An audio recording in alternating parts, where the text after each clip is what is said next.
Gula Sovan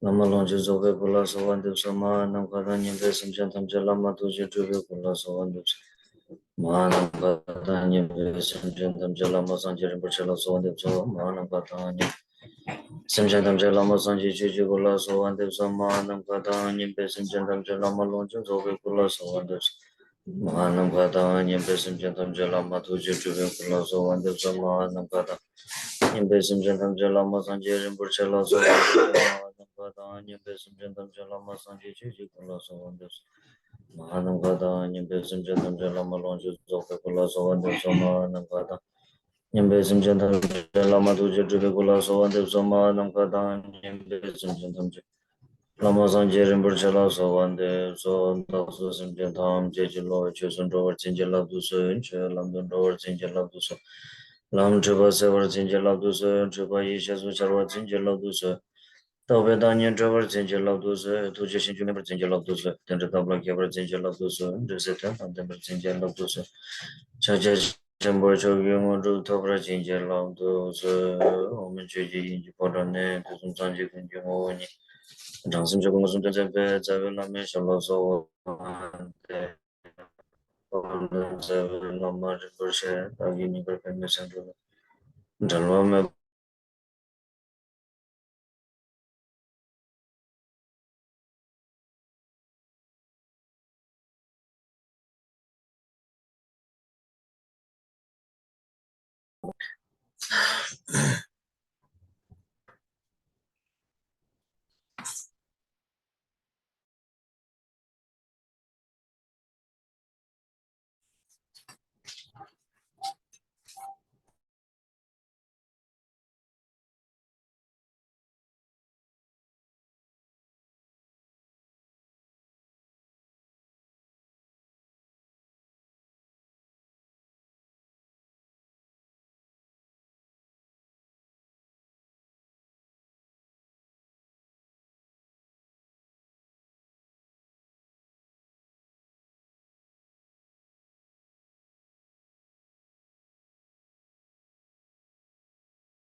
Okay, so today the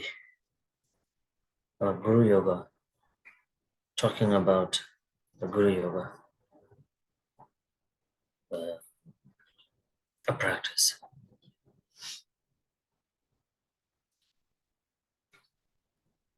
And practice at the same time? Or teaching about practice? Teaching about the practice.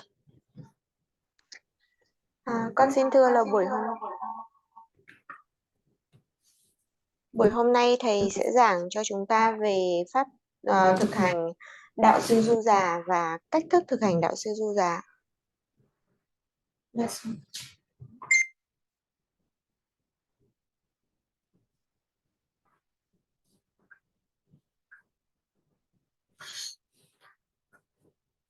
Maybe many of you have been heard about the Guru Yoga before, many times, with the different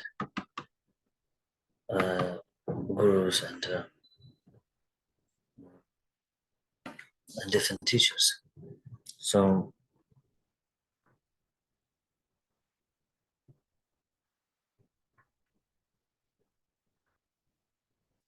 yeah.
Okay. So now the main thing as a being a practitioner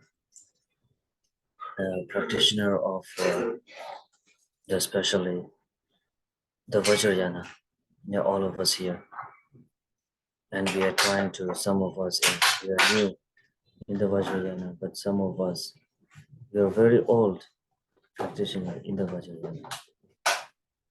And we usually, our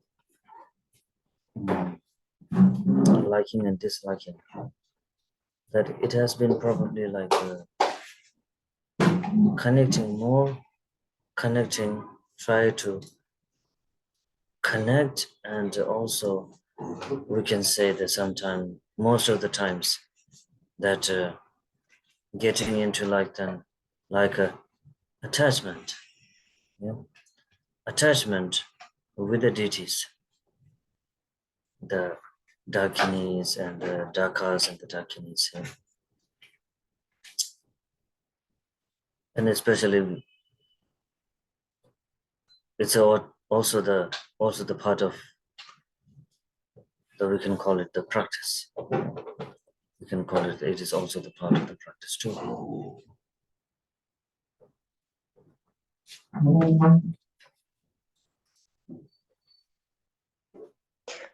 Con xin thưa là hôm nay chúng ta được được nghe thầy giảng về pháp hành đạo sư Du Già. Thầy nói là chúng ta có thể là từng nghe nhiều về cái pháp tu này trước đây cùng với nhiều cái cách giảng dạy khác nhau. Nhưng mà bây giờ thì chúng ta cần phải hiểu là cái điều chính yếu của hành giả, đặc biệt là những cái hành giả mà muốn đi trên cái con đường tu tập Kim Cương Thừa, thì chúng ta cần phải hiểu rõ về cái sự kết nối, đặc biệt là cái kết nối với Bổn Tôn, chư Đa Ca, tức là Công Hành Nam, và chư Đa Kindi là chư Không Hành Nữ. Thì chúng ta càng đi sâu vào con đường thực hành thì chúng ta càng cần cái sự kết nối bền chặt với các vị. Lanso Rinpoche. And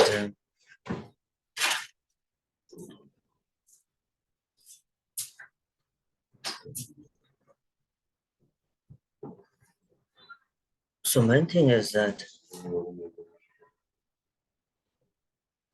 in our life, in the normal life, when the time when we go to the school in the young age, we start from the kindergarten. We start from the kindergarten, and then with the level upping yearly, we kindergarten, so then we move up to the nursery, and then the lower KG, and then upper KG. So at that time, the real life of the school, it starts from the class 1, the first class, the first year of the school. And then from that day, many of the children,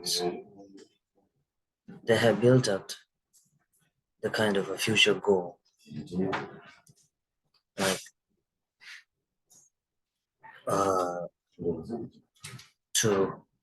to become whatever they want in their life, like a doctor or scientist or motivational speakers or whatever they want in their life. So they try to think about the future goal. And then whatever they learn from the schools, there are many subjects like math, science, history, and so the English and the grammar.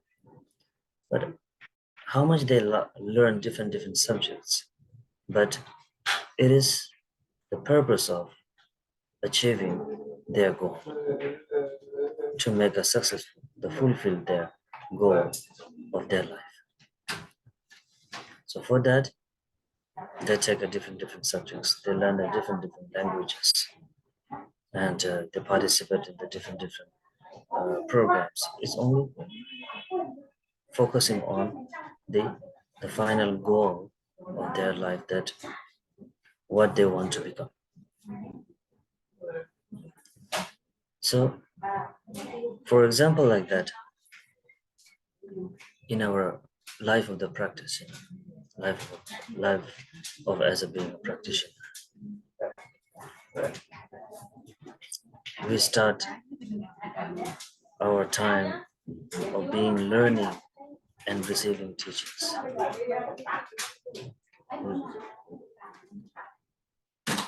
Teachings in our life.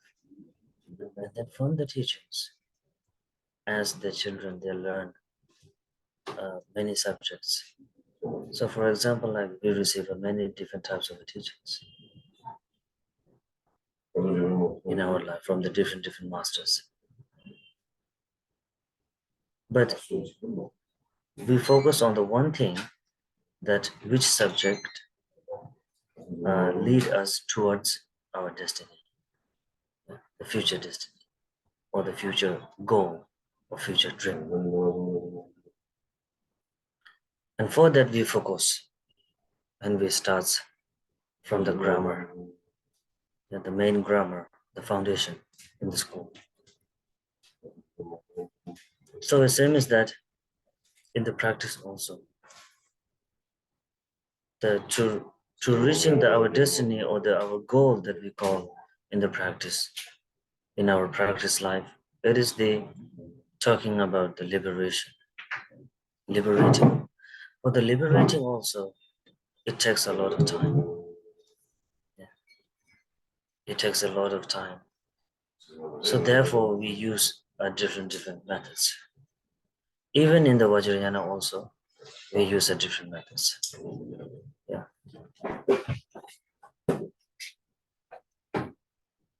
Like Anudra Yoga, Anudra Tantra, Kriya Tantra, which we call there, and Yoga Tantra also. So there are 4 or 5 different types of the Tantra we use according to the methods, as a methods to reach, to achieve the enlightenment. But that all comes with the strong foundations.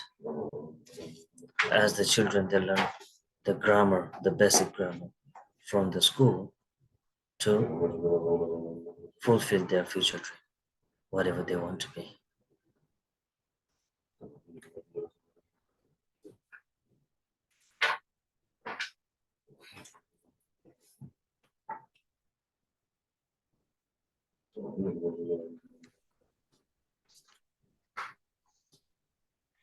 Con xin thưa thầy rằng là điều chính yếu trong cuộc đời thế tục của chúng ta, từ khi mà chúng ta còn nhỏ, chúng ta đi học mẫu giáo rồi lên dần các cấp cao hơn, thì lúc đó là chúng ta còn ở trong các cái mục tiêu của thế gian, thì chúng ta cũng đã phải xây dựng được các cái mục đích của mục tiêu của mình.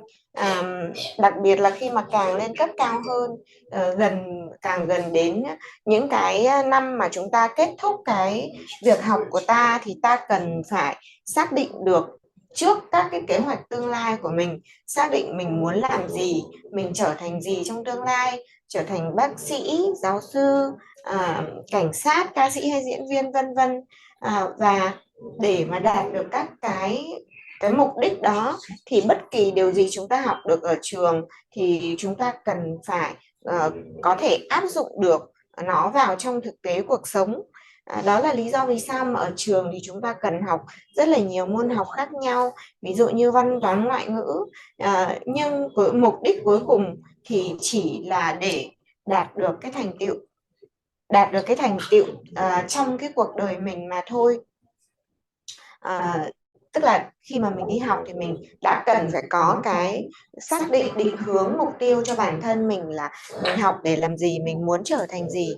Thì tương tự cuộc đời của một hành giả chúng ta cũng sẽ bắt đầu bằng các cái việc là học nghi lễ, học các cái phép hành, từ đó thì giống như một học sinh thì chúng ta sẽ thọ nhận phải học nhiều những cái bộ môn khác nhau, nhiều các cái giáo lý khác nhau, từ nhiều vị thầy khác nhau. Nhưng mà trước khi nhận các cái giáo lý đó thì chúng ta cần phải xác định là giáo pháp ấy có phải là giáo pháp của Đức Phật chỉ dạy hay không, nó có đưa chúng ta đạt được đến mục đích cuối cùng của chúng ta hay không. Dù là chúng ta có học hay là thực hành pháp môn gì đi chăng nữa thì chúng ta cần phải ghi nhớ là cái mục đích cuối cùng, cái mục đích chính yếu của chúng ta là phải đạt được cái sự giải thoát. Thầy bảo là chắc chắn là sẽ mất nhiều thời gian để mà chúng ta có thể đi được đến cái đích là giải thoát giác ngộ. Nhưng mà đặc biệt là ở trong Kim Cương Thừa thì chúng ta sẽ có nhiều cái pháp gọi là pháp phương tiện để có thể hỗ trợ chúng ta đạt được cái con đường đấy.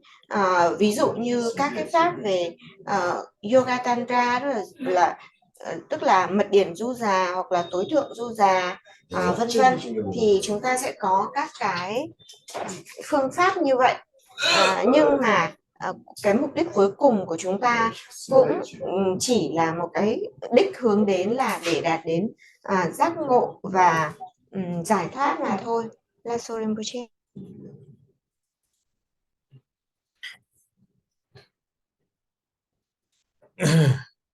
And so as this starts with the grammar, from the basic labels, to make whatever they dream be fulfilled and stable and strong. So it seems that in our practitioner's life, the main as the foundation, it is the Guru Yoga, the practice of the Guru Yoga. The Guru Yoga, the another name which we call the Four Foundation. Practicing, realizations of the Four Foundations. Yeah, the realizations of the Four Foundations. Because when you talk about the foundations, most of the people, they take it as a very normal and a very kind of people doesn't feel like to focus on those, the Four Foundations or like Guru Yogas. Yeah? And people only prefer to do some deities practice. Yeah. It's a very good to doing the worshipping the deities and the practicing of the deities.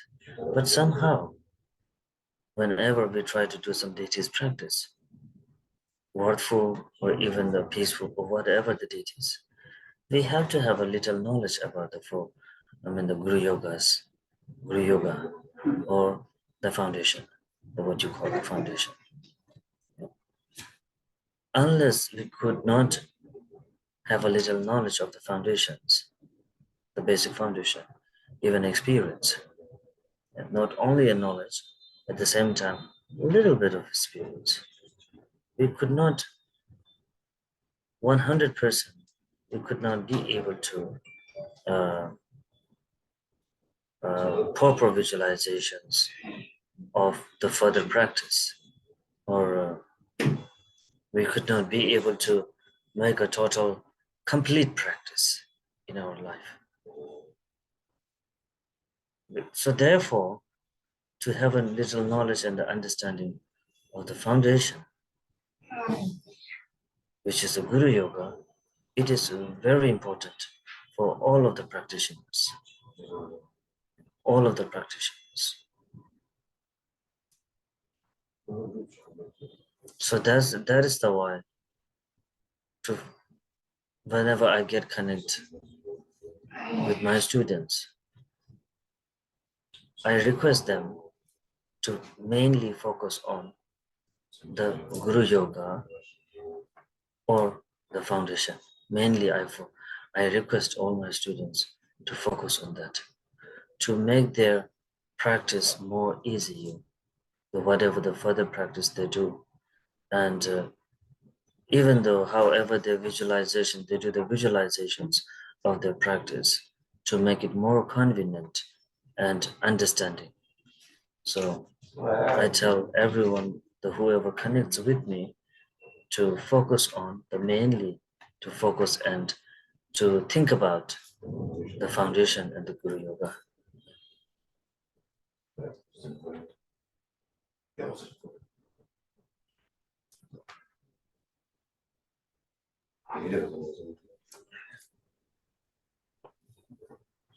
Con xin thưa là thầy giảng là từ bước đầu khi mà chúng ta đi trên đường tu, đặc biệt là đường tu Kim Cương Thừa, thì chúng ta cần phải học hỏi về các cái giáo lý, các cái lý thuyết, rồi sau đó thì chúng ta cần phải tiến tới thực hành. Thì nhờ cái việc thực hành chúng ta mới đạt được cái giấc mơ của chúng ta, tức là cái mục đích thành tựu giác ngộ của chúng ta một cách mạnh mẽ và vững chãi hơn.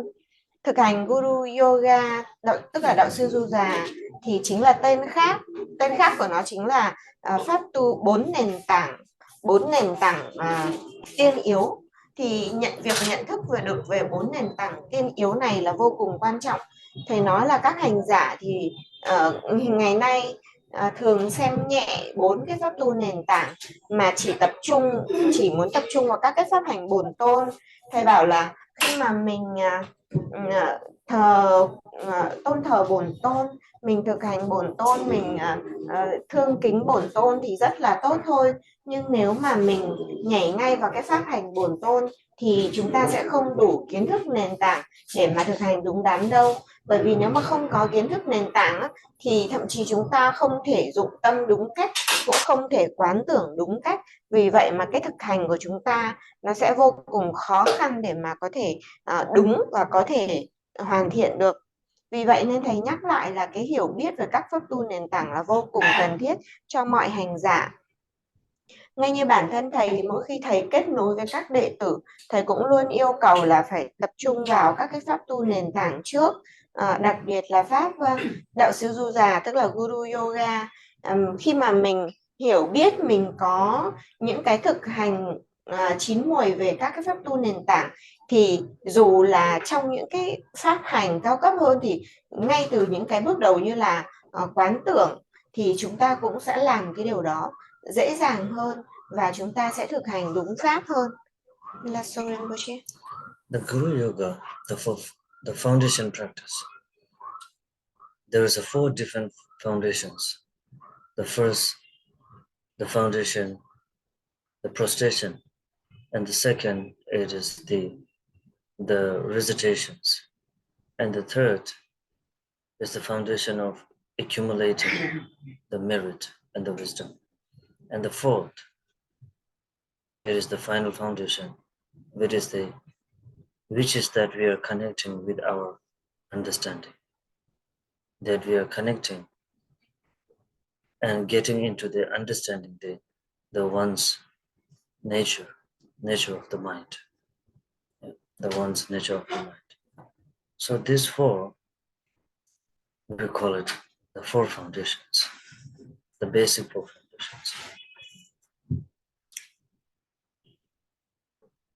And nowadays, there are many people who try to complete their 4 foundations, the first step of the practice.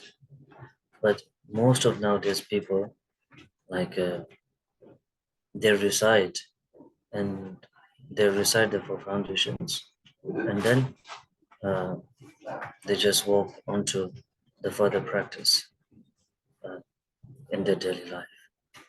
So therefore, nowadays it depends on our time, but how the practice starts.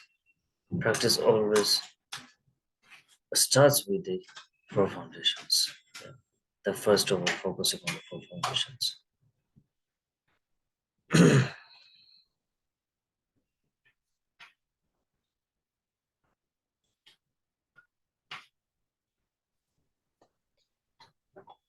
Dạ con xin thưa là thầy nói rằng là 4 cái nền tảng pháp tu tiên yếu lúc ban đầu gồm có: một là lễ lệnh, Hai là chỉ tụng, như chúng ta đã biết là chỉ tụng tức chú trong âm của Đức Kim Cang Tát Đỏa. Thứ ba là tích lũy công đức thông qua cái việc mà cúng dường Mạn Đà La. Thứ tư là mình sẽ thực hành yoga, tức là đạo sư du già, để kết nối tâm ta với sự hiểu biết và với cái tâm thức trưởng thành của cái tâm thức chín muồi của chư đạo sư. À, đấy là lý do mà nó gọi là 4 pháp tu nền tảng tiên yếu. Ngày nay thì có nhiều người nghĩ rằng là mình nhanh nhanh chóng chóng mình lướt qua, mình trì tụng 4 cái pháp nền tảng để mình còn thời gian để mình thực hành các cái thực hành chính nữa. Thầy bảo là thì cũng tùy thuộc vào cái thời gian của chúng ta để mà chúng ta sắp xếp cái việc tu tập của mình thôi. Nhưng mà thầy vẫn muốn nhắc nhở là cái điều quan trọng lúc đầu là mình cần phải hoàn thiện được 4 cái pháp tu nền tảng của mình đã. Là Rinpoche.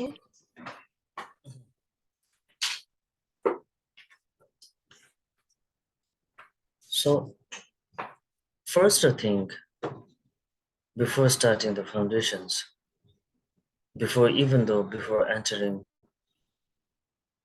or before receiving any vow, even the refuge vow or the bodhicitta vow, the first we have to have some sacrificing feelings in ourselves and some source of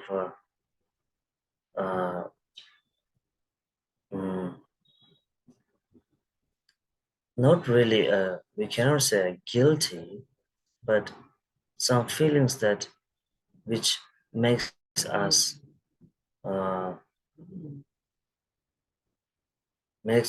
to understand, to think about a lot about the samsara.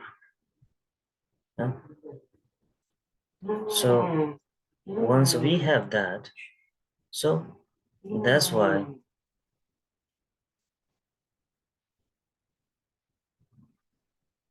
they take refuge. We take refuge. Yeah? We take refuge vow, and we take bodhicitta vow, and so on. We take more different types of vows to make ourselves into a reliable one, yeah, and to change ourselves, to change our understanding. And the main foundation, the first, which is the prostration foundation, it is the purifying the body. And second, the recitation foundation, it's the purifying the speech. And then the third is the foundation, which is accumulating our merit and the wisdom. Merit and the wisdom.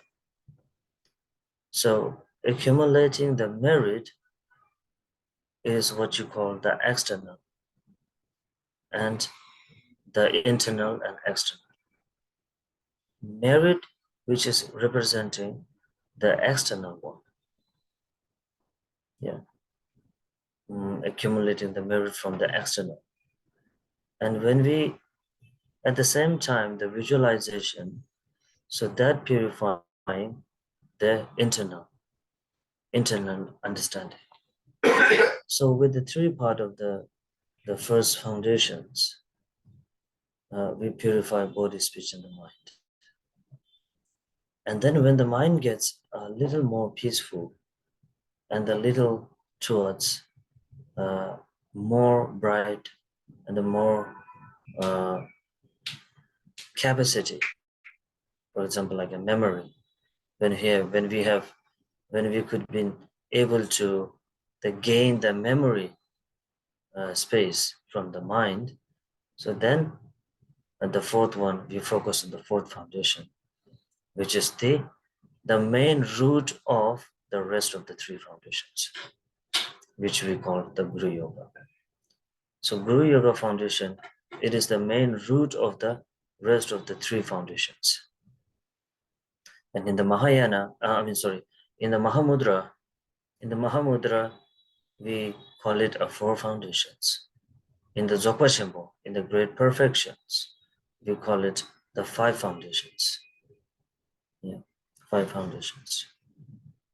So, and then now that we are talking about the Guru Yoga, so we are talking about the root of the rest of the foundations.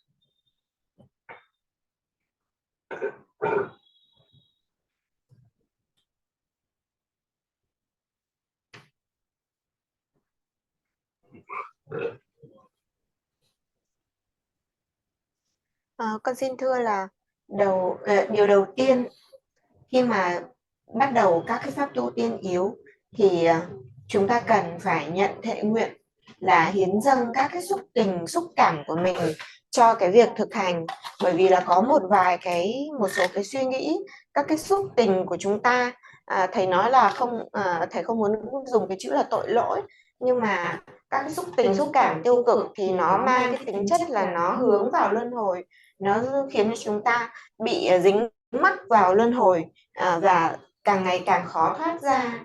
Đấy là lý do mà chúng ta cần phải nhận các cái giới quy y, giới Bồ Tát và nhiều các cái giới phụ khác để giúp chúng ta có thể nhanh chóng tiến tu, để giúp chúng ta có thể thay đổi, chuyển hóa được cái tâm thức, cái nhận thức của chúng ta thành các nhận thức đúng đắn và thay đổi tâm ta, rồi cuối cùng đưa dẫn chúng ta đến cái quả vị của một bậc giác ngộ. Thì chúng ta có các cái pháp tu nền tảng. Thứ nhất là cái nền tảng về quy y. Nền tảng quy y và lễ lạy là pháp tu giúp chúng ta tịnh hóa được về thân. Cái nền tảng thứ hai là chúng ta cần thực hành trì tụng thần chú, thì đây là nền tảng giúp chúng ta tịnh hóa về khẩu. Thứ ba là chúng ta sẽ tích lũy công đức và trí tuệ. Thầy nói là cái tích lũy công đức nó là cái chuyển hóa cái bên ngoài, còn cái tích lũy về trí tuệ nó là cái sự chuyển hóa bên trong. Cùng lúc thì chúng ta trong cái lúc thực hành thì chúng ta sẽ quán tưởng, thì chính cái việc quán tưởng đó nó sẽ giúp chúng ta tịnh hóa trí tuệ hay là cái hiểu biết bên trong của ta. Vì thế nên 3 cái pháp tu nền tảng ban đầu này sẽ giúp ta tịnh hóa được thân khẩu ý. Thì sau khi mà chúng ta tịnh hóa được như vậy thì tâm của ta sẽ sáng hơn, trí của ta sẽ nhiều năng lực hơn, và chúng ta sẽ đạt được nhiều cái khả năng, hay thầy nói là giống như là chúng ta mở ra được nhiều những cái khả năng trong cái tâm thức của mình để chúng ta có thể bước vào cái thực hành thứ tư, gọi là cái thực hành đạo sư du già. Thì đây là cái được xem là thực hành chính trong cái con đường các cái pháp tu nền tảng tiên yếu này. Thầy nói là trong hệ thống chúng ta muốn thực hành Mahamudra hay là Dzogchen, tức là đại toàn thiện hay là đại thủ ấn, thì được xem là có 5 nền tảng. Thì cái pháp đạo sư du già này cũng vẫn là cốt tủy. Nếu mà xem trên cái con đường 5 nền tảng đấy thì ngay cái pháp đạo sư du già này vẫn là cốt tủy của cả 5 nền tảng này. Là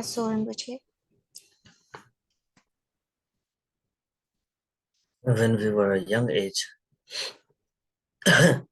even for myself, the first time when I practiced the 4 foundation, the time when I was 16 years old, that I have done my first time retreat of the 4 foundations in my life. So only after that, at the age of 16, it was quite young for myself, but there was a not really perfect visualization, but even though I try my best to complete the numbers of the prostration and to complete the numbers of the recitation and even to complete the numbers of the offering the mandalas, and at the end the Guru Yoga. So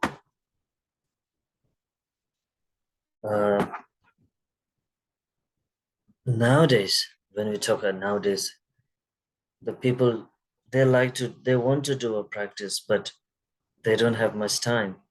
Like as we monk and the nuns that we have, who stay in the monastery and who especially sacrifice their life just for the practice and just sacrifice their life to the benefits of the sentient beings. Yeah. So, however, the monks, nuns, and the Rinpoches or whoever, without going through some self-experience in their life, like a self-experience of the practice, no one can be able to benefit to the sentient beings, even from the spiritual way and even from physically or mentally. So first, all the practice, the four foundations, is to make our mind more stronger towards rest of the further high levels practice. Yeah.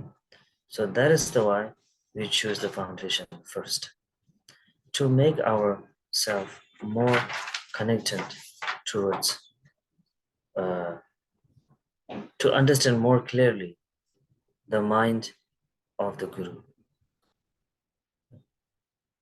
Because the Guru Yoga, it is the really things is to the practice of the spiritual union with the enlightenment mind of the Guru.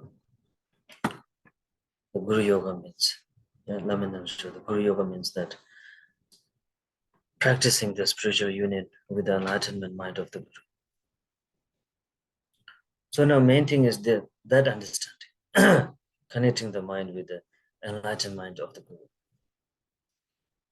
So unless we cannot be able to connect the mind of the Guru with the mind of the Guru, we really cannot be able to understand the rest of the practice, rest of the higher levels of the visualizations, even during the receiving empowerments, or even you are doing some retreat.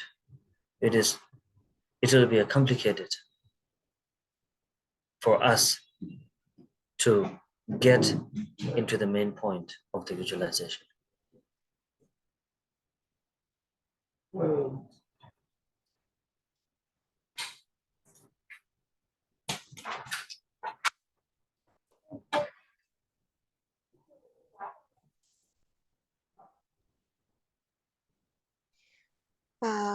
Con xin thưa là thầy nói rằng là ngay khi mà chúng ta còn trẻ, hay nói đúng hơn là chúng ta bắt đầu bước vào đường tu, đường đạo ạ, thì ngay cả đối với chính bản thân thầy, lần đầu tiên mà thầy thực hành 4 cái pháp tu nền tảng này là vào năm thầy 16 tuổi thì thầy bắt đầu nhập thất để tu 4 pháp tu nền tảng tiên yếu. Khi đó thì thầy còn khá trẻ, nhưng mà thầy chưa giỏi quán tưởng lắm. Nhưng mà sau khi mà thầy cố gắng thực hành trọn vẹn các cái pháp tu nền tảng, bao gồm cả lễ lạy, trì tụng, cúng dường Mạn Đà La và pháp đạo sư Du Già, thì sau đó là thầy cái kinh nghiệm tu tập của thầy nó đã hoàn thiện hơn rất nhiều. Ngày nay chúng ta thì muốn thực hành nhưng mà lại không có nhiều thời gian như chư Tăng Ni, là những cái người mà đã hiến dâng đời toàn bộ cuộc đời mình để làm lợi lạc cho chúng sinh, thì có nhiều, nếu mà chúng ta không có cái cách, cái con đường tu đúng đắn, không có những cái thực hành,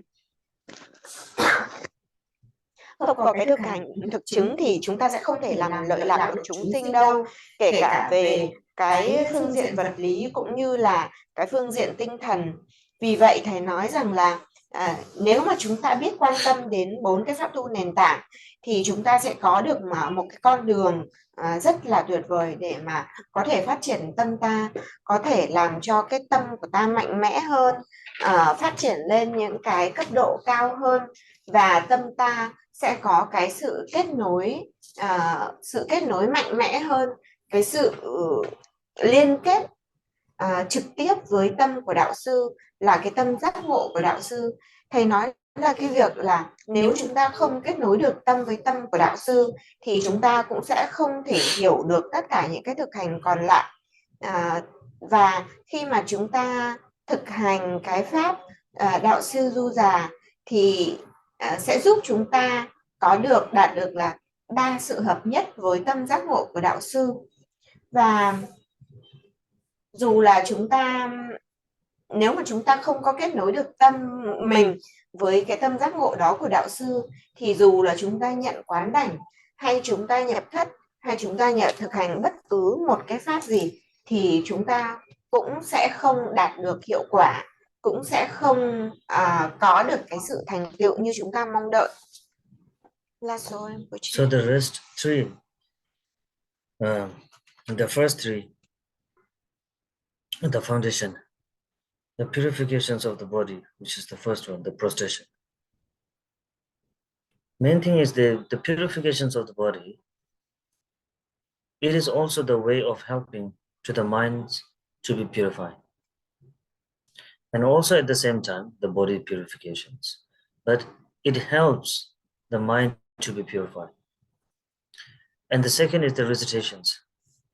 Recitation is also the purifying of the speech, or the one speech, but it also helps the purifying the mind too. And the third one is accumulating. The accumulating the offerings, the mandala. The main thing is offering the mandalas. It is to make the mind detachment from the samsaric phenomena. During the mandala offerings, from the external and internal, we offer everything to the deities and especially to the gurus, guru and all the lineage masters and lineage holders, and especially to the Guru Vajradhara. So we offer the things that with we have so much of attachment. So to making the detachment, so we offer the mandalas again and again, so that to make the mind detached from the samsaric. And after all the great efforts of the three of them, the foundations, so with also the purifications of the body and the mind, speech and the mind, and especially for the mind itself, then the mind gets a little more calm, little more calm, because of the three different types of the practice make the mind more calm and more what you call it, more energetic, more energized. Whatever the practice we do in our daily life, it is energizing the mind. Actually, we are doing from our body, or we are doing from our speech, whatever that we are doing, it is for the energizing the mind. The practice is mainly supporting to the mind. And after that, then the realizing the main source of the rest of the three foundations, which is the connecting the mind, the self, the one consciousness, with the enlightenment mind of the Guru. So without the Guru yoga now, without the Guru yoga, there is no any practice. There is no any practice. All the practice has to become from the foundation.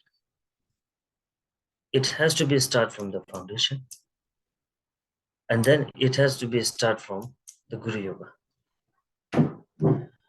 During the foundation practice, the Guru yoga comes at the end. Because for the purifications, for the purifying beings, first of all, we don't talk about much about the mind, because we led to purify our external things, which is the body, which is the speech. And once we purify, it depends on some, they can be purified just from the one time of practicing the four foundation. And some, they need 2 to 3 times to do the practice of the four foundations. So it depends on our effort and our karma, that how much as the negative karma that we have accumulated in our past. Yeah, not only the one past, even the many past lives back. So through that, how could we able to change the mind from the practice? There are some people, they are practicing from the many years and many years.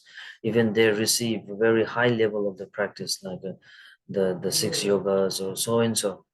But still, their behavior, their nature, everything is the same as before, same as usual.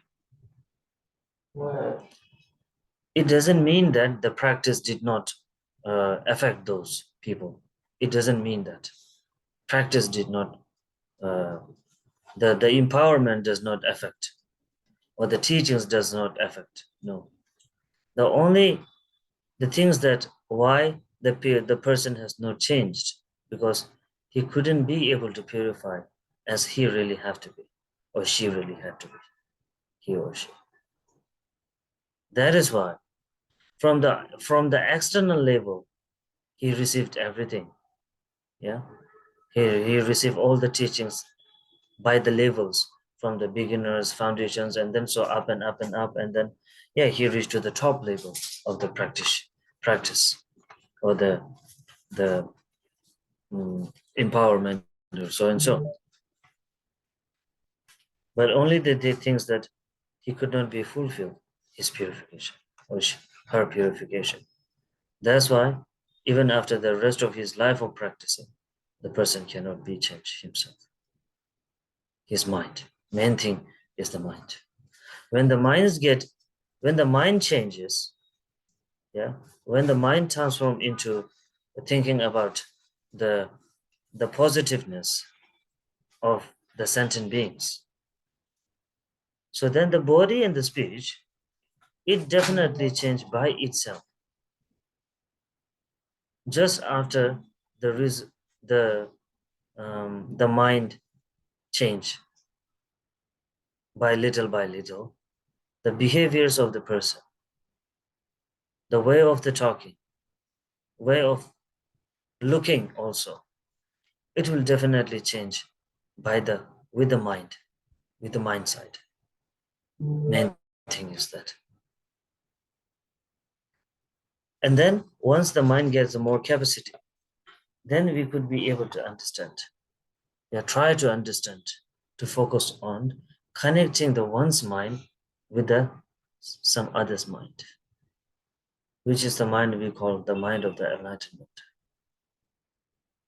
Or in the practice, we can call it the enlightenment mind of the one's guru.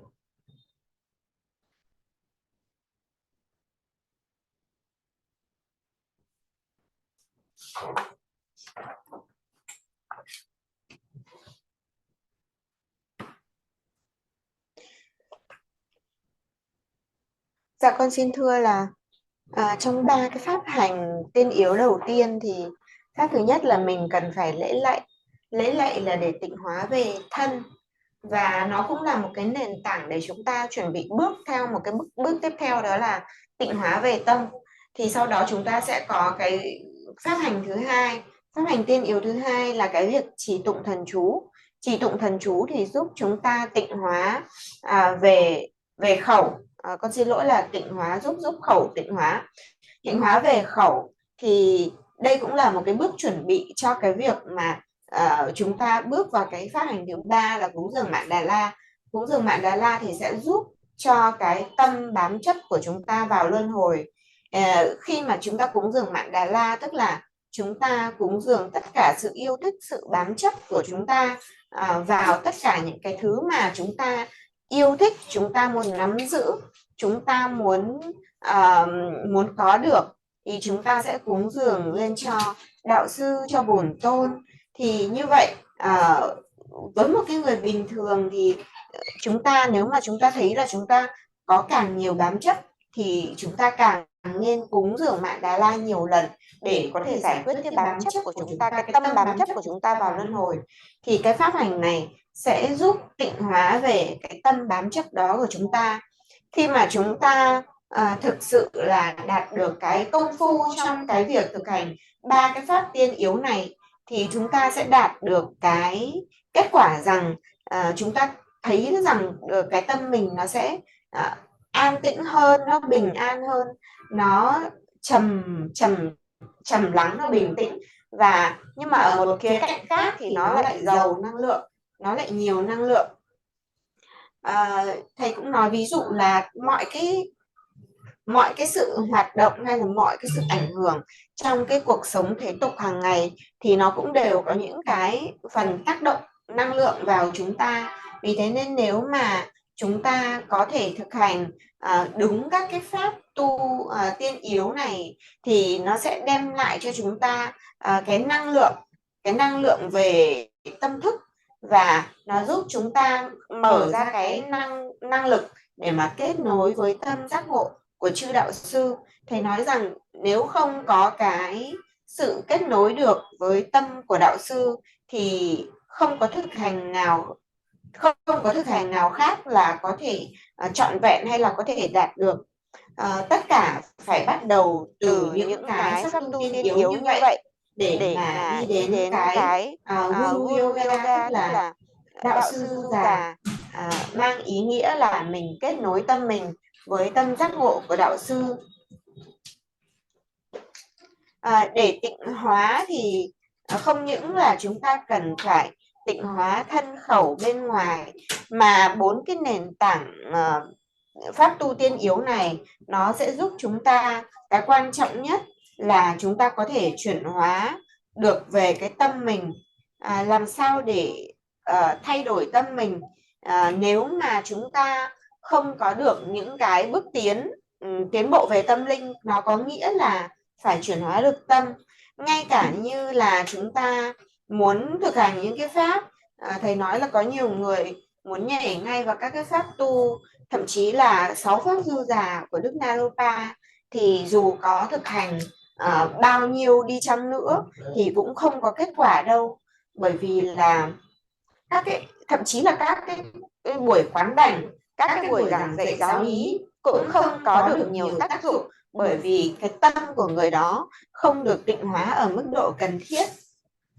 Một cái người có tâm thức ở mức độ đạt được cái mức độ cao thì có thể nhận được tất cả những cái năng lực gia trì, cũng như là cái kết quả của những cái pháp tu, các cái buổi quán đảnh cũng như là các cái buổi giáo lý, và người đó sẽ tiến tu rất nhanh trên đạo đại lộ giải thoát. Lý do một người dù thực hành nhiều nhưng lại không đạt được nhiều kết quả là bởi vì là cá nhân người đó không có được cái sự chuyển hóa về tâm. Khi mà chúng ta có cái sự chuyển hóa về tâm thì chúng ta sẽ cũng dễ dàng nhận biết là nó sẽ biểu hiện ra từng chút một, là chúng ta sẽ nhìn thấy là những cái hành vi, những cái lời nói hành động, những cái cách nhìn, hoặc thậm chí đến cả ngoại hình của một người cũng sẽ từng chút thay đổi rõ ràng theo thời gian. Vì thế nên là chúng ta cần phải có một cái hiểu biết đúng đắn về việc là cái tầm quan trọng của việc kết nối tâm mình với tâm giác ngộ của một bậc đạo sư. So then, one kind of a question will arrive then. If the person cannot complete the 4 foundation practice, then the person cannot do any visualization, or the person or if there is no any benefits of doing other practices. like a question. If this kind of a question arrives, but then it's definitely yes, you can do other practice too. But what will happen, most of in our memories or in our understanding, so then we will take all the deities differently. All the deities are different, and we can take all the deities in a form of into the uh, existent, yeah, existent, and main thing is that we take all the deities into the very strong existed one into the samsara and so it's somewhere, and then all the forms of the deities we can take it all the different deities are different, something like a human being or some, even maybe the people may think like deities are human beings and so very strong, and we get attachment with the deities. So that is the why the problem is that, and most of the people nowadays they also have that. They say, even I have heard in a many in the Asian country, in our Asia country, like I love Tara but I don't like Guru. They say like that. I love Amitabha Buddha but I don't like Chandra-Sikh. Yeah.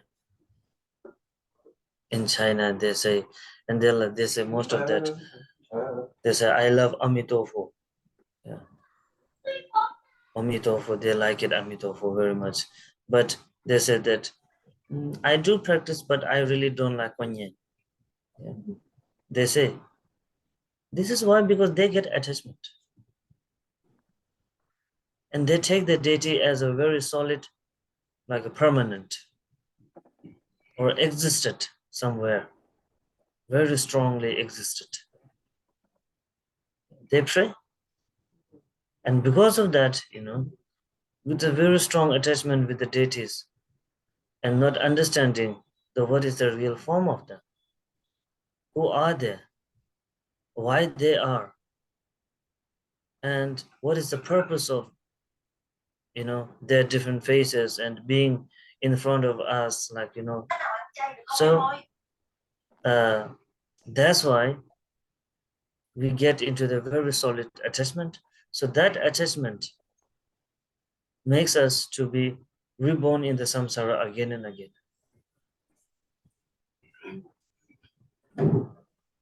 because of not understanding them.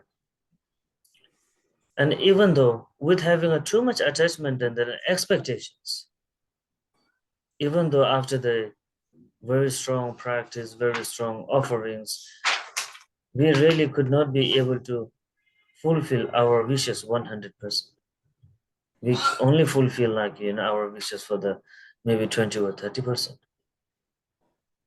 because we have too much expectations from them, and that the expectation which is totally a form of the attachment. That is the why we could not be able to fulfill all the wishes that what we really wishes for. So that is the why this will happen without knowing the Guru Yoga. And the four foundation is not only in the one kind of a sect. In every sect, there is a four foundations. In every sect.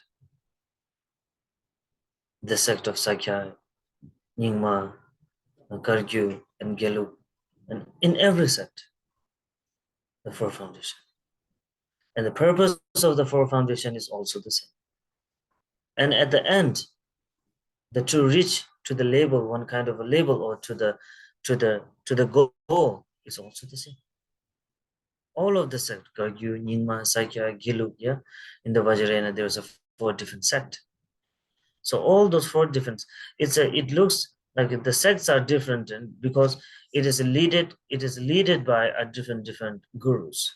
That's why it has become their own different four sect. But at the end, whatever we do, practice, it is just at the same point to the liberation, to understanding the nature of the mind. That's all. And people also may think like, there is a different foundations in every sect. No. The different ways of doing and different ways of visualizing the lineage, definitely there will be. But the purpose of doing and the reaching the limitations, it is the same. To all their focus on to understanding the one's own nature. It doesn't understanding the one's own nature doesn't mean that you have to understand what you're thinking. No. Some people also take misunderstanding when you talk about like you have to generate your understanding, or you have to do something like to make yourself changing, or we talk about the understanding the one's own nature. They think like they have to understand what they think. They have to understand what the thoughts they have in their mind. Yeah, because they take into the wrong sense and could not understand. But it doesn't mean that. It means that understanding the Guru Yoga, connecting the one's nature, one's mind with the mind of enlightenment being, enlightenment ones, connecting the one's mind. Yeah, connecting the one's mind, which is the mind that has been come up from the many purifications. So connecting that mind with the mind of already awakened. Yeah. So that is called the Guru Yoga. And that the visualizations is in the every practice. And even though in the every sect also. Even in the 4 different sect of the Vajrayana is the same. Every practice starts with the Guru. That is the why. That is the why full concentration and full understanding of the Guru Yoga. That's why maybe many of you have been heard about this stories, yeah, in the many centuries before in the Tibet, and even they receive the great teachings, for the first time, their enlightenment. They enlighten themselves. They liberate just in one time. They don't need a time to do like 3 years retreat or 5 years retreat or rest of the life retreat. No. There are many who has at the age of 80 years old, they received the first teachings of the great perfection, the Dzogchen Shenpo, and right the time the person was received, the teachings liberated.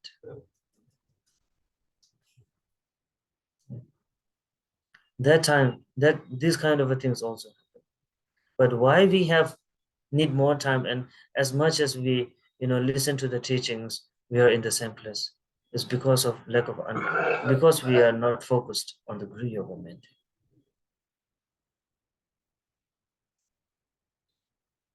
So that is why the Buddha also said that if you want to become, if you want to enlighten yourself, you have to follow the Guru. Buddha has also become enlightenment following the Guru's advice. First, yeah, when he was young, he was under the guidance of the Guru.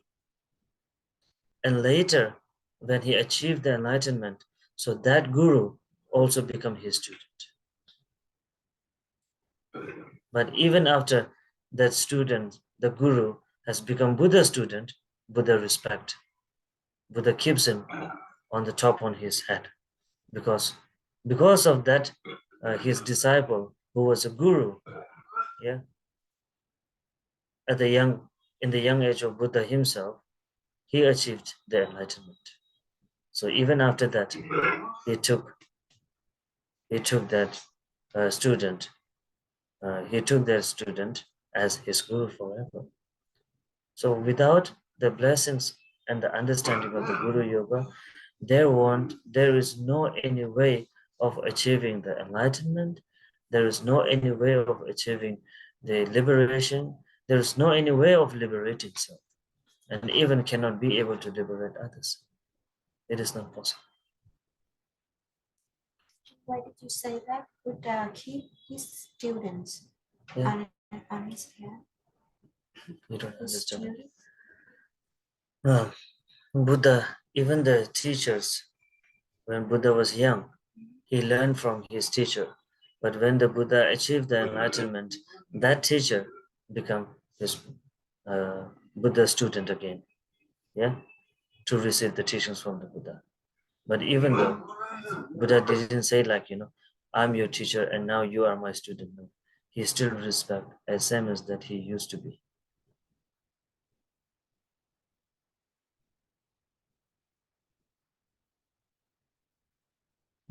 So this is called how the Guru Yoga works also. Even though, the Buddha has learned from his teacher when he was young. And after we learn some, and then we achieve something. And then the Guru, the first he was Guru, and after that also he became his Buddha student. Yeah. To receive the teachings from the Buddha again, that whatever he have achieved. But still even that time, Buddha respect him as same as he used to be as a Guru.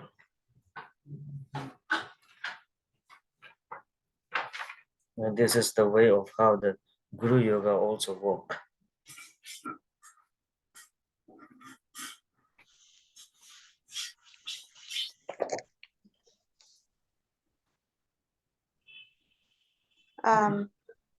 Con xin thưa là thầy nói rằng là có một câu hỏi được gửi đến với thầy rằng là nếu một người không thể hoàn tất 4 cái pháp tu này thì có thể thực hành các cái pháp như là quán tưởng hay là các cái pháp tu để làm lợi lạc cho người khác hay không? Thì thầy nói rằng tất nhiên là cái người đó vẫn có quyền để mà tự lựa chọn các cái pháp tu khác cho mình.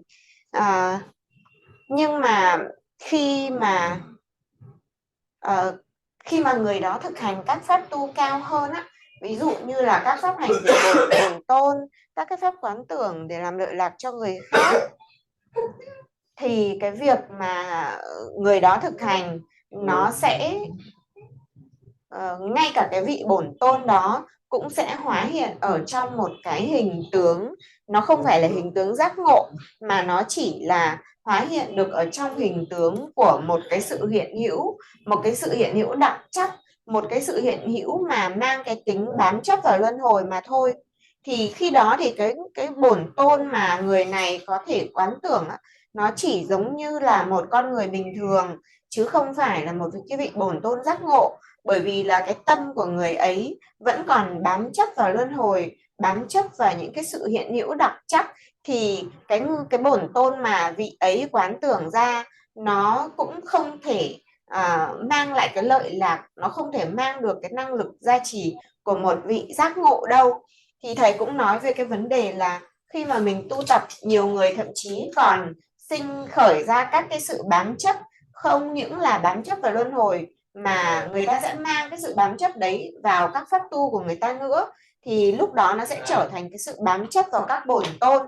Vì thế nên có những cái người mà tuy là hành giả thực hành pháp mà họ lại nói rằng là tôi chỉ thích vị bổn tôn này mà tôi không có thích vị bổn tôn khác. Ví dụ như tôi chỉ thích Tara nhưng mà tôi không có thích Đức Liên Hoa Sinh, hoặc là tôi chỉ thích Phật A Di Đà thôi chứ tôi không có thích thực hành Quán Thế Âm. Thì thầy cũng nói là nhiều người Trung Quốc là như thế đấy. Nhiều người Trung Quốc thì họ nói rằng là họ chỉ thích A Di Đà, họ chỉ thích A Di Đà Phật thôi, nhưng mà họ không thích các cái pháp hành của Đức Quán Thế Âm. Thì đây là cái biểu hiện của sự bám chấp rất là mạnh mẽ.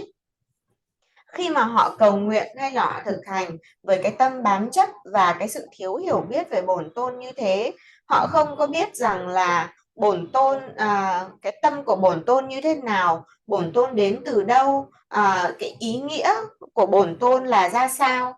khi mà họ có những bám chấp như thế thì cái tâm thực hành của họ nó chỉ là cái tâm sinh tử thôi, vì họ thiếu cái hiểu biết đúng đắn. Thậm chí là khi mà những cái người ấy thực hành á, thì mọi cái thực hành của họ cũng chỉ để thỏa mãn những cái tâm thức mong cầu của bản thân mà thôi, bởi vì họ có quá nhiều những cái mong cầu đối với bổn tôn. Nếu không là những cái mong cầu thế gian thì cũng là những cái mong cầu trên đường đạo.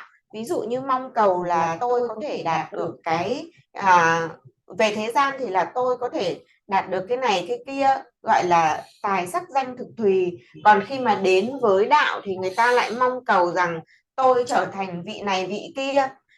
Thì đó là những cái tâm thức hoàn toàn nó bị sai lạc. Họ đã biến những cái hiện tướng của bổn tôn là các cái hiện tướng giác ngộ trở thành các cái hiện tướng để mà thể hiện cho cái sự bám chấp, để mà thể hiện cho cái tâm mong cầu thỏa mãn của họ. Cho nên là cái 4 cái pháp hành tiên yếu này vô cùng quan trọng. Thầy nói là mọi cái dòng truyền thừa đều phải thông qua các cái pháp tu tiên yếu này hết. Và tuy là trong 4 cái dòng truyền thừa chính của Tây Tạng, ví dụ như Sakya, Nyingma, Kaju hay là Gelug, thì tuy là có các cái sự khác biệt nhau một chút về cái cách quán tưởng, nhưng mà tự chung lại thì cái ý nghĩa cũng như là cái mục đích sau rốt của cái việc thực hành 4 pháp tu tiên yếu này thì nó đều giống như nhau. Và cái thành tựu cũng đều đạt được giống như nhau. Là cái thành tựu cuối cùng á, là chúng ta sẽ nhận ra, để giúp chúng ta nhận ra được cái tự tánh tâm của mình, nhận ra cái bản tánh chân như của mình, và chúng ta kết nối được tâm ta với tâm của các bậc giác ngộ. Khi mà chúng ta thực hành các cái pháp tu tiên yếu, chúng ta phải nhắm vào cái mục đích là chuyển hóa tâm, phát triển cái sự hiểu biết của chúng ta. Chúng ta hiểu được về cái lý do vì sao chúng ta thực hành, và cái kết quả cuối cùng của chúng ta khi thực hành thì chúng ta mới có thể kết nối tâm ta với tâm của các cái bậc giác ngộ. Vì thế nên mới gọi là đạo sư du già.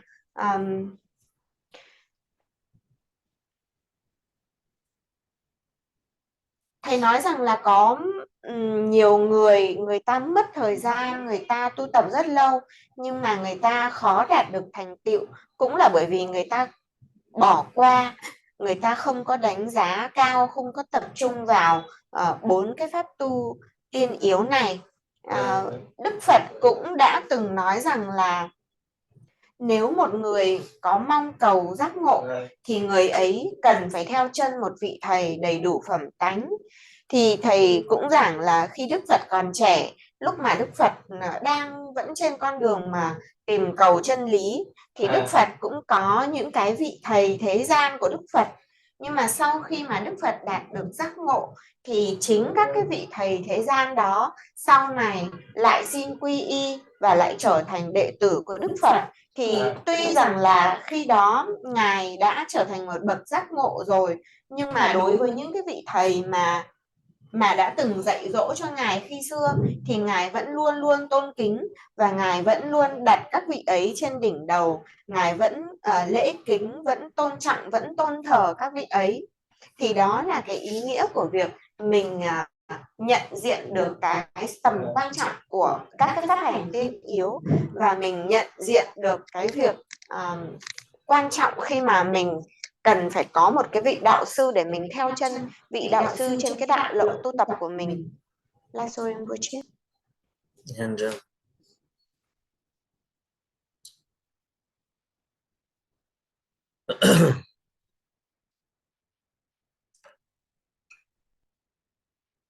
so then if you could be able to do the practice from the 4 foundations with the purifications, and then the whatever practice we do in the rest of our life, that practice will be the successful practice with the great purifications, the strong purifications from the foundation. Yeah. And that is the why the most of the great yogis of the Tibet, they all of them, they started from the foundation practice, through the 4 foundations or the 5 foundations practice. So that the foundation practice lead them towards the rest of the life, the yogis, to become a great yogis, yeah, yogis of Tibet. So all of them, we can say, they have started from the foundation practice. But the next thing, as I also said, that the person who doesn't want to practice the 4 foundation, and the person who has not been able to do the practice from the young age. So for those people, there is a 2 ways of doing the practice to achieve the enlightenment, which is, 1, the person has to have a very strong motivations, unchangeable, very strong unchangeable motivations, or the person has to be done, has to be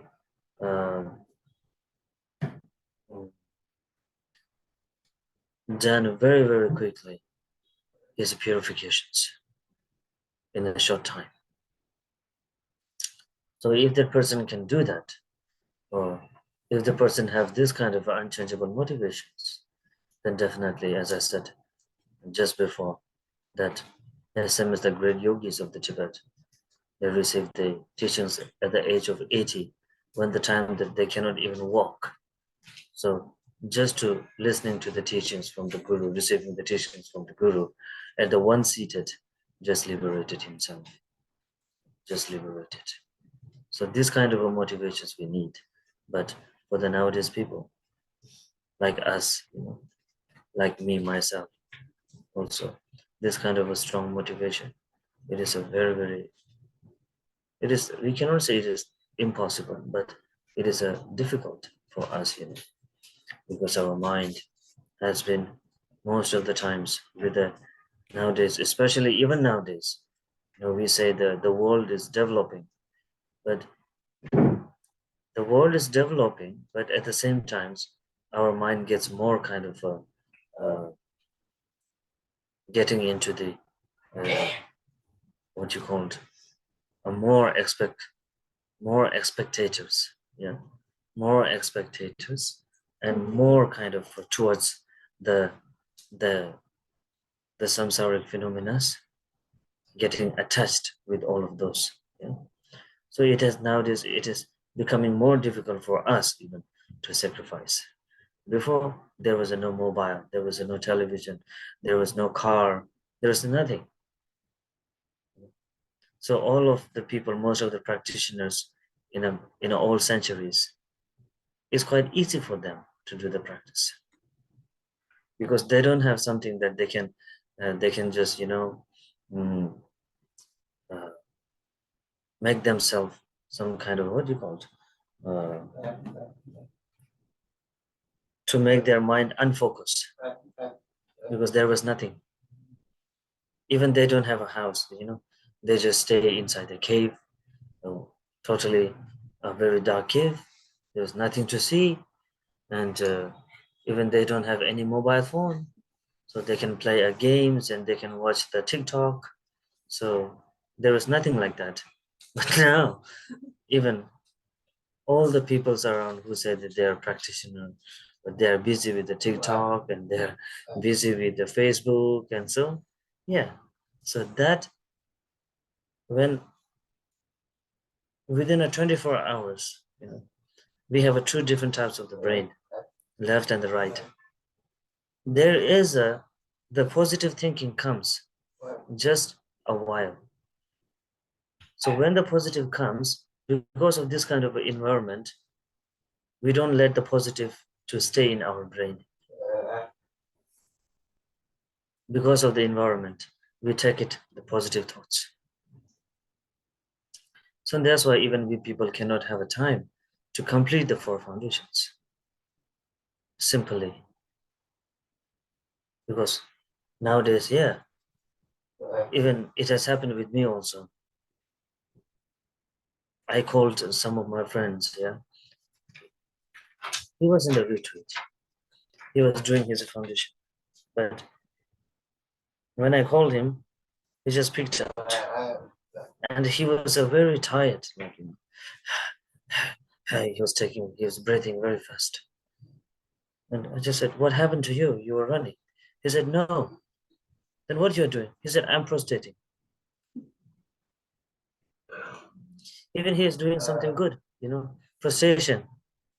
But still, when the phone rings, he cannot be able to continue his prostration because mind just divert into the phone call.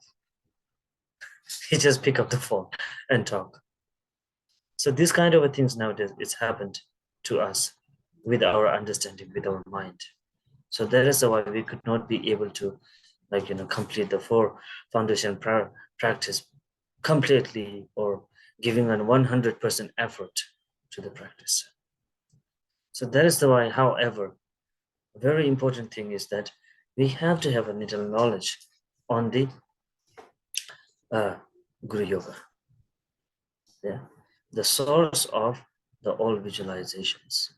Guru Yoga means the source of every practice, the source of the all visualization, and even the source of to understanding the one's own nature. And also the Guru Yoga is the source of liberating.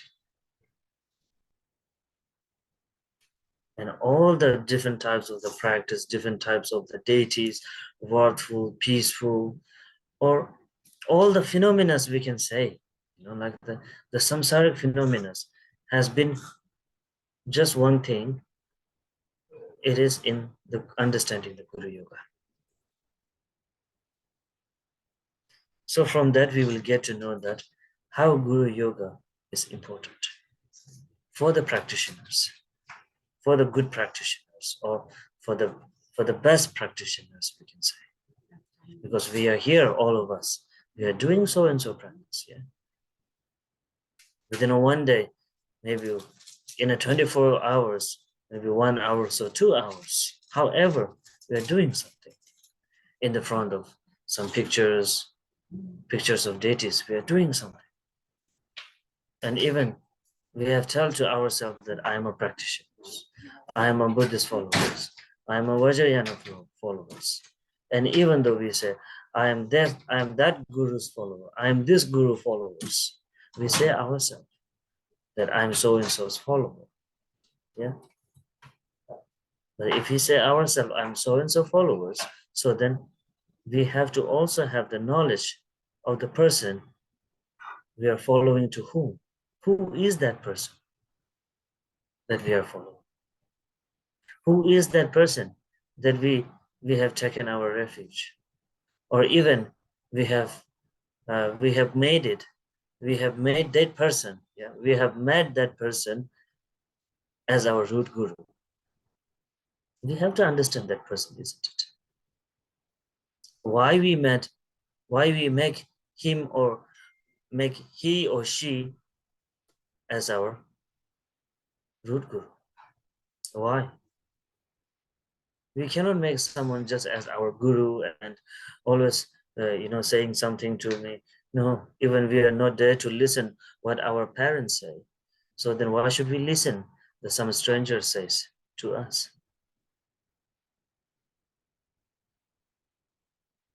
So that is the why we have to know that, who is that person? In the reality, who is that person? So that is the why we called understanding the Guru Yoga. Once we cannot be able to understand a little bit about the Guru Yoga, so definitely whatever we have understand about the different types of the deity, yeah, this will also incomplete. For sure, definitely. Because this is 100% sure. Whoever say that I don't do practice of Guru Yoga, but I do the practice of the so-and-so deities.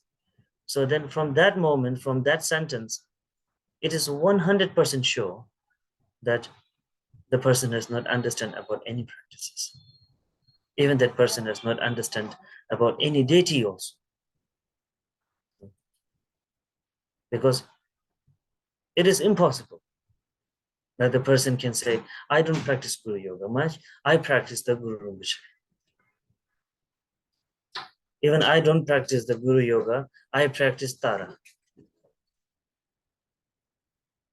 And if somebody said that, I have a more devotions to the compassion one, compassion Buddha, but I don't have much devotions to my Guru.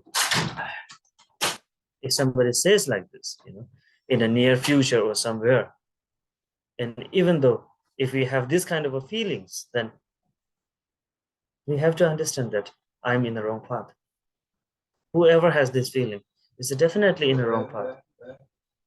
Is in the path of confusion. It's not a wrong path, but I can say the path of the confusion of the practice only.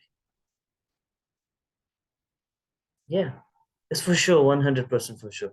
Even the whoever teacher or some master will say that, you don't have to do the Guru Yoga practice. You can just do the Tara practice, or you can just do the so-and-so deities practice. So then, so that master or that teacher, whoever it is, that person is also not understand what is the real practice. For sure. Yeah, I will guarantee it. So that is the one. Everything practiced in the Vajrayana has to become from the Guru Yoga, and it has to arise from the Guru Yoga. Okay, so I think we can keep here for today.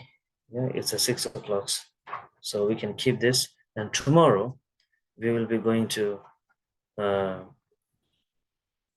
why it is important to self-visualize in the form of the so-and-so deities when we do the Guru Yoga practice. Okay, so this session will be tomorrow. Okay, so Teta Voli Chung give it our down, she and Dashin to some to some give it our time to cheat into the major Simchan Tamje. Gavan Dorje Changi Kovan Tela to Tobichir. No other Melam Jirjin Badi and Chapchu go somewhere show Gawa Gundo Yanda Lama, Jalme Chuki Pala, Lonchuchi. Sadan Lamgi Yunda Razo, Dorje Changi Kovan Yurto show Gawa and the Gawa Sanam Yushes also. Sanam Yishe Lejung Tamba Kunye Dober Jo Gyawandi Nyurdunda Palden Lama Dukurune Roa Chijan Maluka Te Zala Gobra Jo Chanjo Simjo Rimbo Chema Jeba Nam Jijuji Gyawa Nyamba Mebaya Kone Kondo Pegor Jo Gyawar Dambe Chola Nintengi Chanjo Chembe Sala Machin Bar Shenduji Yule Gyawata Nyamdo Kondo Peve Joshi Jo. Just some people ask, you give the translation for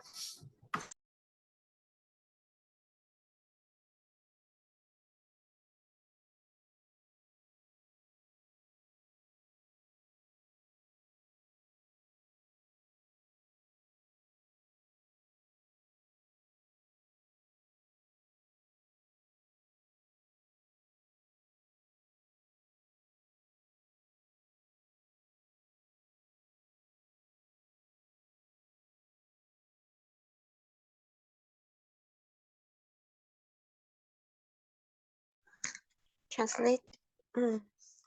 Dạ con xin thưa là thầy nói rằng là vì vậy nên thầy khuyên chúng ta là mình nên phải có cái thời gian để mình thực hành 4 pháp tu tiên yếu để chúng ta tịnh hóa thân khẩu ý của mình trước, thì sau đó các pháp tu còn lại trong đời của ta sẽ thành tựu một cách dễ dàng, bởi vì mình đã có được cái nền tảng tịnh hóa này rồi. Thầy cũng nói rằng mọi vị đại đạo sư Tây Tạng đều bắt đầu cái cuộc đời của mình bằng các cái pháp tu tiên yếu. Nhờ các cái pháp tu tiên yếu này mà hướng các vị đến được trở thành các cái vị đại đạo sư du già, và mọi các cái thành tựu cũng nhờ bắt đầu từ cái pháp tu tiên yếu. Thầy nói rằng là hiện tại có nhiều người khi mà mình đã lớn tuổi ạ, mà mình mới bắt đầu bước vào thực hành cái con đường tu kim cương thừa, thì chúng ta sẽ có hai cách.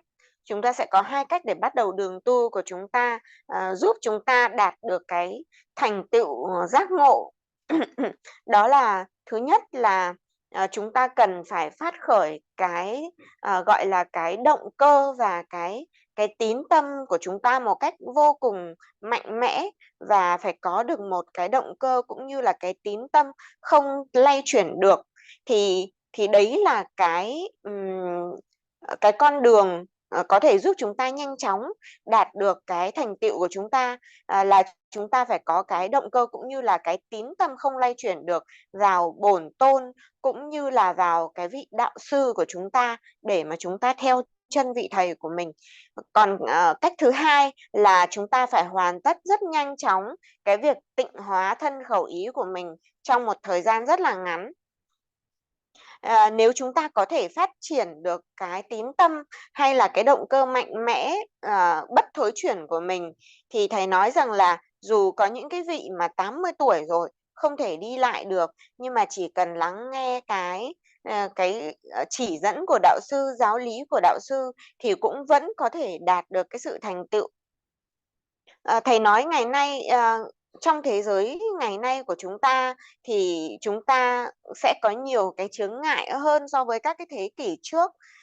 Vì thế nên là nếu chúng ta không tịnh hóa thì rất khó để mà có thể thâm nhập được vào con đường tu.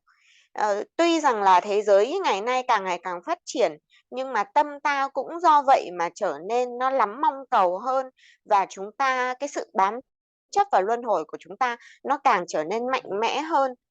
Vì thế nên chúng ta rất khó để mà hy sinh đời mình cho cái việc tu tập, vì chúng ta còn vướng bận vào những cái mối quan tâm thế tục, như là quan tâm về nhà cửa, xe cộ, tài sản, quan tâm đến những cái mối quan hệ xung quanh chúng ta.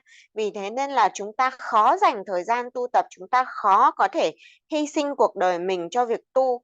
Thầy nói ở các thế kỷ trước thì cái việc các vị thành tựu nó dễ hơn, và cái việc tu tập nó có phần là nó thuận lợi hơn, bởi vì không có nhiều thứ làm cho họ mất tập trung.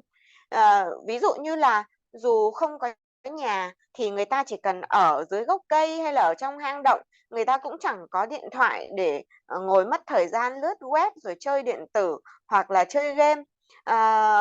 Người ta cũng không có nhiều thời gian để mà quan tâm đến những cái sự ganh đua trong cuộc đời. Vì thế nên là các hành giả ở những cái thế kỷ trước, các cái vị hành giả trong quá khứ có một cái tín tâm và có một cái môi trường giúp họ tập trung hơn vào cái việc tu tập của mình.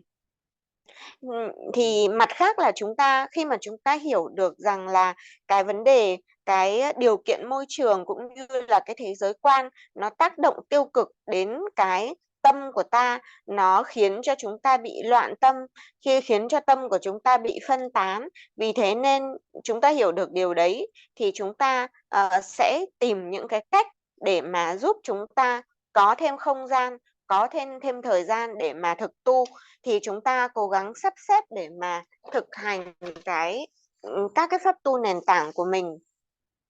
Thầy nói rằng là thầy có một cái người bạn có một lần gọi điện cho thầy, thì thầy thấy vị đấy đang thở hổn hển, thì thầy mới hỏi là ô bạn làm sao thế, bạn bị ốm à?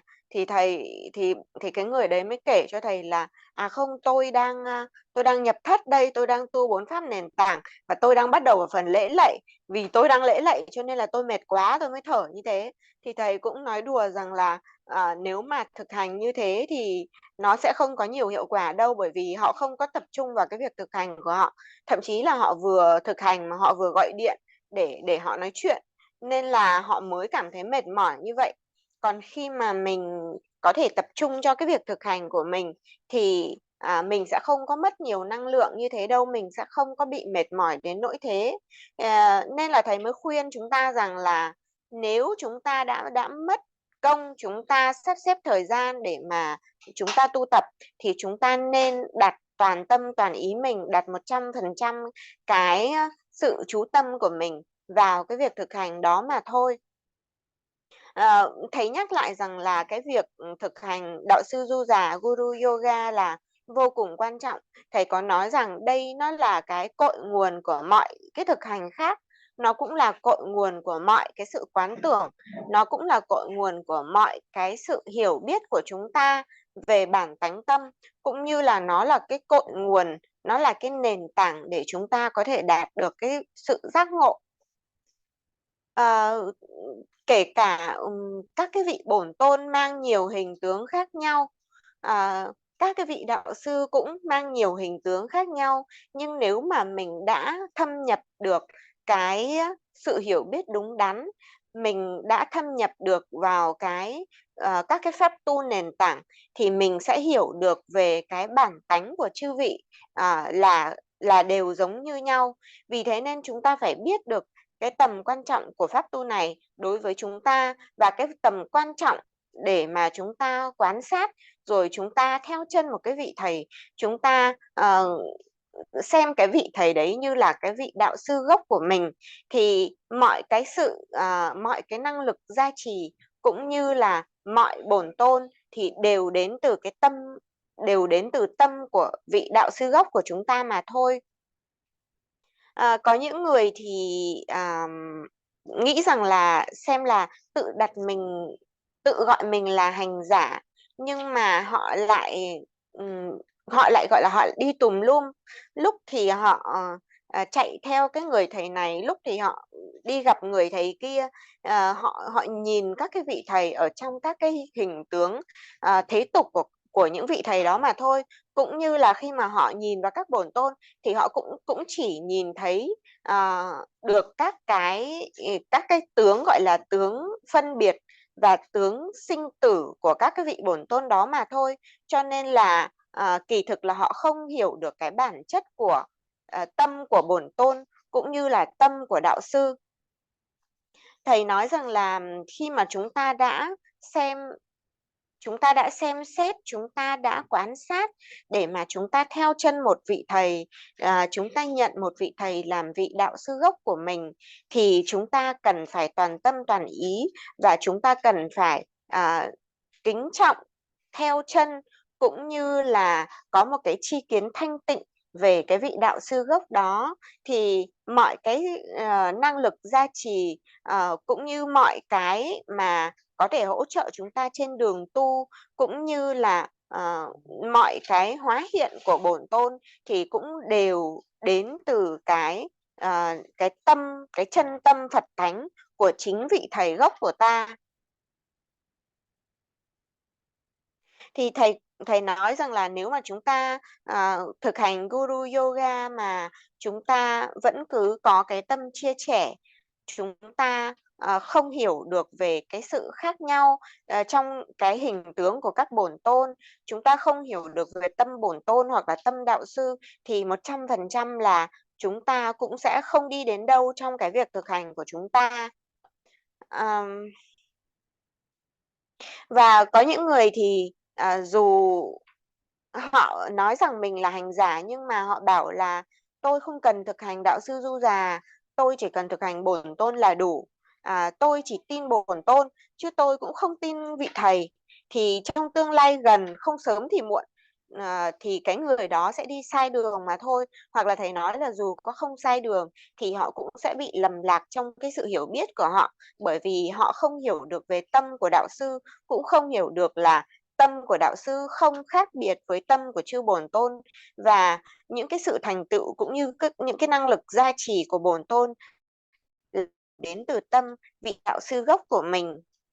Thầy cũng nói rằng nếu cái vị thầy nào mà lại nói với đệ tử rằng là các con không cần tu các cái pháp tu tiên yếu đâu, cũng không cần tu đạo sư Du Già đâu, mà ta sẽ truyền cho các con các cái pháp về bổn tôn, rồi các con chỉ cần thực hành bổn tôn là đủ, thì thầy nói rằng ngay cả cái vị thầy đó cũng chưa hiểu cũng chưa có được cái sự hiểu biết đúng đắn đâu.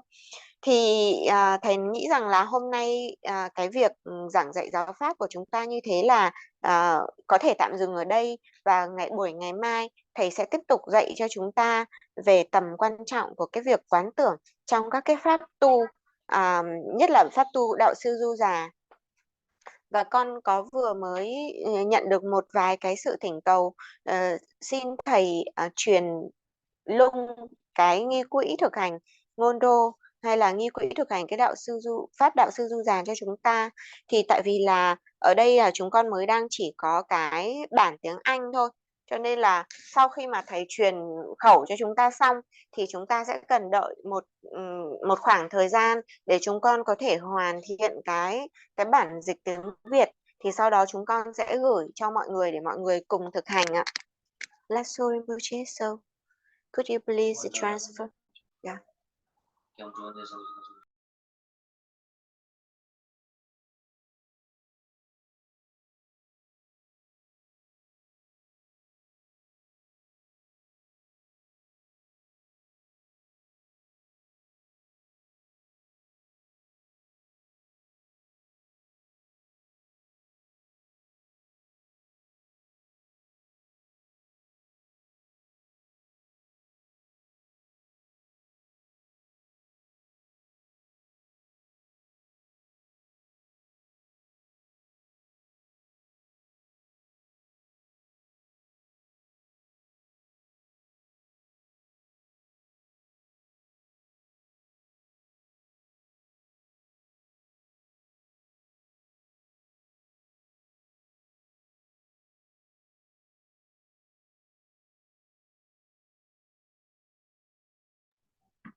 Ngundula mena juru jam drone ya sangi kan sogo chana ma jantu ko dana ke to chata ko so hibo sanu ke to da ji sangi ko jo len semjen de da den juru je dunga jo dan jar juru je de wadam dam jo cha dan je dan nyung jo len sum dor sem kom de ne jo lam do sem ye ko le du je bo je jan juru on da sa samay man ko la ya sa bin ko de cha de do me bo su do ye me bo su bo ye me bo na do me bo sa ro de me bra ya sa so ko su de me su de je ya bro ha ha ha ha ko ko ne sa wo ta de be ma me ko de ba ma samaya sa do a om ben zra sa do hong vi shu da na ang je ro che gyur men zra ne zra gu lu da no je ko chung yin ro chi ru kun jo sum lan bu ro ra da mandala gang nirya da ya me na jor da lam na jor ni de ge chen to ni ga rang ge shi rang su ne ge ge do je pong bu ki ni le ba lang zo je sen lam ji te bar gyur rang de ge nam ka yang ba la je sa ve lam do je chang ji sa so ni ge je shen tu ze ve je sum da la zho chi na ge je tu ze te ko je ko be so wan de tu yidan yermen ro bar sho sik den sol dev ne hu ye jenu jena ba ma ke sar tong bol yen chu ngo ru ne ba ma jong ne she zon cha ko ko ko ko je je zon ba ro je chen je lo ke she zu sun guru ba ma se de hong len so ma ma hong ba guru ba ma se de hong sol dev ne ma nang ko da ni be sun je tang ke la ma san ji chu ji ko la so wa de so ma nang ko da ni be sun je tang ke la ma long ju so ko la so wa de so ma nang ko da ni be sun je tang je la ma tu ji chu be ko la so wa de so ma nang ko da ni be sun je tang ke la ma san je ren bo she lo so wa de so ta ko chu she ne da bo chu do wa 진절로 중요한 것도 진절로 남게 좀 세월아 진절로 좀 이시저로 진절로 또 배다니 저월 진절로 두제 신년 저월 진절로 된데 답로 개월 진절로 돼서 된다 버 진절로 저 모두 또 진절로 왕시 미번에 선남용 졸라미고 지올게 들려라 중에 보험가 제세베 좀 정도 서로 좀 좀 버는 들려라 중에 상호 주기면 내가 버젯도 좀 받는 남아 저기 보니 것은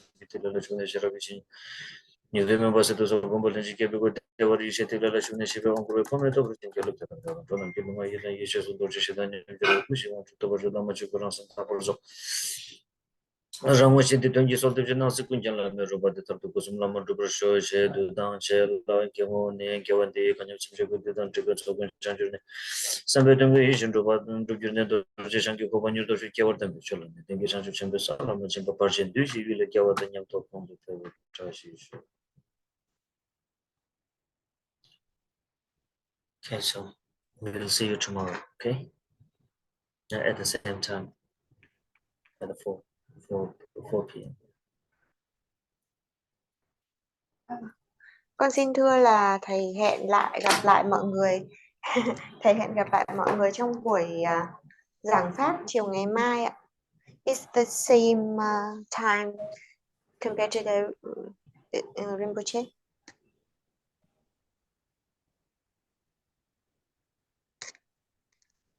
Okay, so bye bye to all of you and see you tomorrow.